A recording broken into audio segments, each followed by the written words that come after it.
Do you have chronic pain or chronic illness and struggle with self-worth and motivation? By the end of this video, if you don't feel better about yourself and feel motivated, I'm not doing my job right. Hi, I'm Cassie Winter. For the best advice on getting unstuck, being productive, and living your best life with chronic illness and mental illness, subscribe to my channel and hit the bell to be notified when I publish a new video every Tuesday. I run a coaching membership called Accountability Views, designed to help people go from stuck to consistently taking action toward their goals every single day. Now it's your turn to discover some of the magic that goes on inside my membership. We're going to start with some simple mindset shifts and then go on to some practical tips. First and foremost, it's really important to understand that regardless of your circumstances, but especially if you suffer from chronic illness or chronic pain, your productivity does not dictate your value. Whether you're uber productive or not productive at all, that has no effect on your value. You are valuable simply because you exist. You've probably heard this a million times, but it's true. Please believe me when I say that your worth does not come from how productive you are. Now I want to get into the concept of usable hours. This is similar to the spoon theory, but I feel like it's more readily understandable by everybody. There are lots of wonderful videos on the spoon theory on YouTube and articles online that you can search for, but I'm going to talk about usable hours. As someone with multiple chronic illnesses, I have maybe 4 to 6 usable hours on a good day.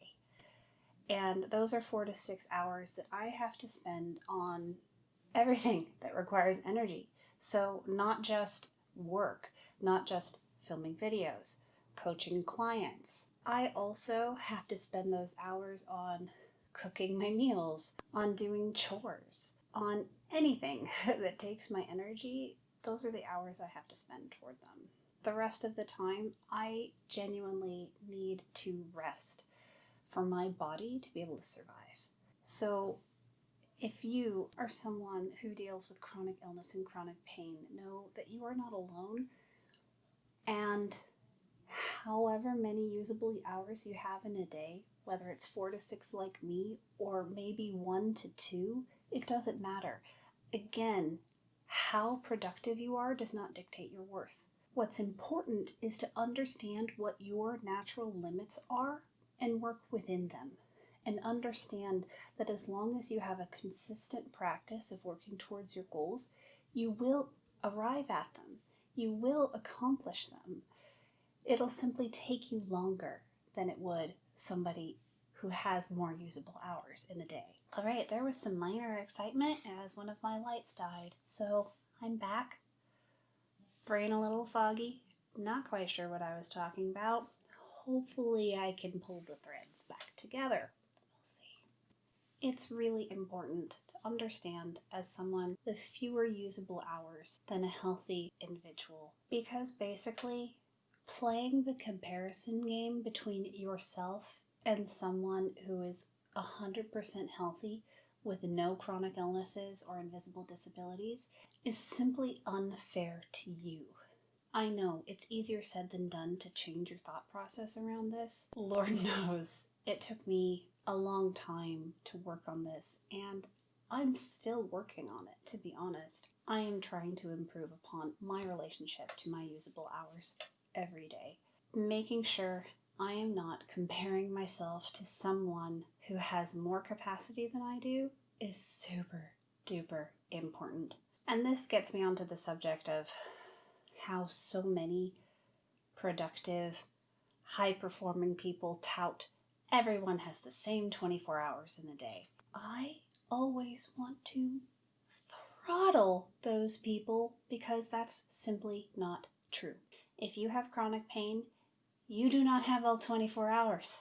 You're probably having to devote a large amount of those hours to rest, to self-care, to recovery, and to also being a patient. Like, there was a large portion of my life where I spent so much time in doctor's offices that I was essentially a part-time patient. I had a part-time job and it was being a medical patient. That's how much time it took from me every week. But unlike someone with a part-time job, I wasn't earning money doing it. Often I was actually paying money to do that, which is another topic altogether. What I'm saying is, if you have less usable hours than a healthy person, that is 100% okay. I want you to embrace that fact about yourself and learn to really attune to your limits so you always know when you're approaching them, and especially if you've crossed over them, so you can stop and take care of yourself. It's really important. And then another thing to consider is simply because you have fewer usable hours in a day than a healthy person does not mean you can't accomplish as much in your life as they can. I would argue that a lot of people waste time in their life, and it doesn't necessarily take as many hours to accomplish a goal as one might think. A healthy person might be putting filler in their hours. One of the things that happens when you have fewer usable hours and you're really conscious of it is it encourages you and allows you to really prioritize what's important to you. And counterintuitively, you can actually end up leading a much more balanced and fulfilled life because of how strongly you have to prioritizing, because you make sure that your usable hours are filled with things that truly matter to you and add value to your life and help you feel better.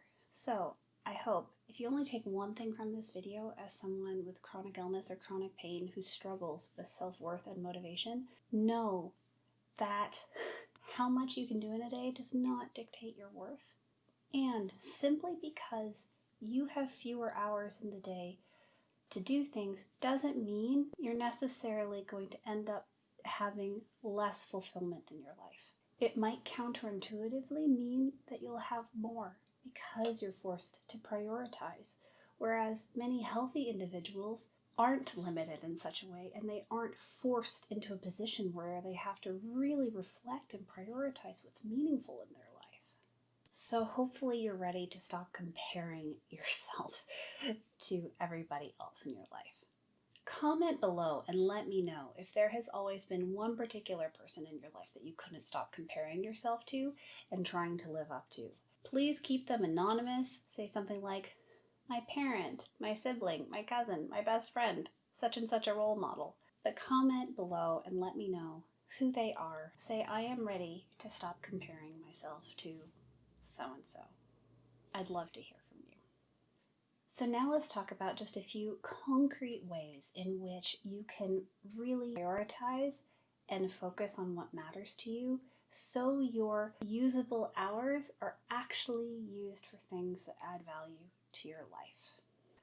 So something that I know I have always struggled with, I know it's a really common thing for a lot of people to struggle with, is struggling with instant gratification in the moment. As in, I don't feel like doing this thing, so I'm going to do this thing over here that gives me quote-unquote instant gratification. It's just a natural human tendency, and that's okay. A lot of the common advice is to be like, okay, just do a favor for your future self. What would your future self ask you to do? But even that feels like a responsibility. I don't like that. I don't find that motivating. Instead, I like thinking about what would be fulfilling in the moment. And I'm going to give you an example, actually. Today, as I'm filming this video and a few other videos, I have actually had a bit of a tough day. I was extremely triggered earlier, and it almost derailed my filming schedule. And considering I don't have that many usable hours in the day and how much I have on my plate right now, like today was the day to get all this filming done, so my life is going to be easier in the future. There was a part of me that was kind of forcing myself to work, even though that wasn't necessarily the kindest way to treat myself. I was like, oh, I have to get this done, or else I'm going to be miserable next week. But what really helps me to be sitting here talking to you right now is that this is fulfilling work for me. Helping others with things that I have gone through, sharing information that I wish someone had told me years ago, that is deeply meaningful to me. And even though no one is going to see at least this video for a few days, and nobody's going to see the other videos for weeks, when I am done filming, I'm going to feel fulfilled, because the purpose, the why behind why I'm doing this is really valuable to me. So when you are sitting with yourself and you have choices before you of what you can do, and it's during one of your usable hours for the day, and you know you quote unquote should be using those hours for something meaningful, take away the should and think about something that you could do that would feel really meaningful and fulfilling in the moment. Don't think about it as something that will be fulfilling down the road. Try to find something that sates your curiosity and creates fulfillment now. And here's the kicker with that. Things that are meaningful and fulfilling tend to be scary, terrifying even. But please hear me when I say this. You can do hard things. You can do things that scare you. I know, because I have been terrified by things in my life, and I have done them anyway. So if I can do it, you can do it. All right. The sappy pep talk is over. Now I've got a couple of fun little hacks for you. One is to create a doable scale. So kind of like your pain scale, 0 being no pain, 10 being I should have been at the ER last week. You create a doable scale of all of the projects and tasks that are meaningful to you, that you want to be spending your usable hours on, and associate them with your level of capacity. So, for example, because today was a good day for me, I was able to follow through with my plan of filming 3 videos at once. If today had been a bad day, if I had woken up with a migraine, been unable to eat, just been unable to move, migraines are the worst because you can't even enjoy reading, because looking even at a Kindle hurts.